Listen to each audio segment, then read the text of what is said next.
প্রিয় দর্শক, Facebook page grow না করার একটি কারণ। তো আজকে আমরা সেটা দেখব যে ফেসবুক পেজের ভিডিওগুলো গ্রো না করার যে মূল কারণ সেটি। তো চলুন শুরু করা যাক। প্রিয় দর্শক, আপনার ফেসবুক পেজের গ্রো না করার একটাই কারণ। তো এটা দেখার জন্য আমরা চলে যাব আমাদের ফেসবুক অ্যাপসটিতে। ফেসবুকটি ওপেন করার পর আমরা আমাদের পেজে প্রবেশ করলাম এবং ডান দিকে দেখতে পাচ্ছেন যে অপশনটি ফেসবুক পেজের যে প্রোফাইল পিকচার সেটাতে টাচ করলাম। টাচ করার পর দেখতে পাচ্ছেন এখানে প্রফেশনাল ড্যাশবোর্ড। তো এই প্রফেশনাল ড্যাশবোর্ডটাতে যদি আমি টাচ করি তাহলে দেখতে পাবেন একটি পেজ ওপেন হবে এবং আমরা যদি একটি নিচ দিকে যদি একটু নামাই তাহলে দেখতে পাবেন পেজ রিকমেন্ডেশান। তো আমরা যদি পেজ রিকমেন্ডেশান অপশানটাতে টাচ করি তাহলে দেখতে পাবেন এখানে একটি পেজ ওপেন হবে এবং দেখেন এখানে যদি শুধু আপনার পেজে রিকমেন্ডেবল থাকে তাহলে বুঝবেন যে আপনার পেজের কন্টেন্ট ভালো রয়েছে।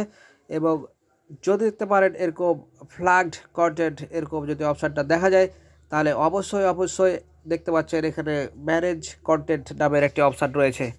অর্থাৎ আপনার ফেসবুক পেজের ভিডিওতে কোনো না কোনো সমস্যা রয়েছে, এই জন্য কিন্তু এই অপশানটি আপনাকে দিয়ে দিয়েছে। আপনি যদি এখন এই ম্যানেজ কন্টেন্ট অপশানটাতে টাচ করেন তাহলে কিন্তু আরেকটি পেজ ওপেন হবে এবং আপনি যদি একটু নিচ দিকে নামান তাহলে দেখতে পাবেন আপনার যে সকল পেজের ভিডিওগুলোর সমস্যা রয়েছে আপনি কিন্তু এখানে সেই তার লিস্টগুলো আপনি দেখতে পাচ্ছেন। আমার কিন্তু দুইটি কিন্তু ভিডিওর সমস্যা রয়েছে।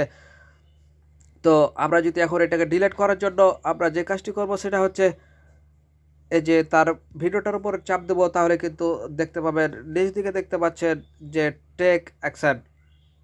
তো দেখতে পাচ্ছেন টেক অপশানটাতে যদি আমি টাচ করি তাহলে কিন্তু বলবে যে ডিলেট পোস্ট। তো এই ডিলেট পোস্ট অপশানটাতে আমরা টাচ করব এবং পোস্টটি কিন্তু আমরা ডিলিট করে ফেলবো।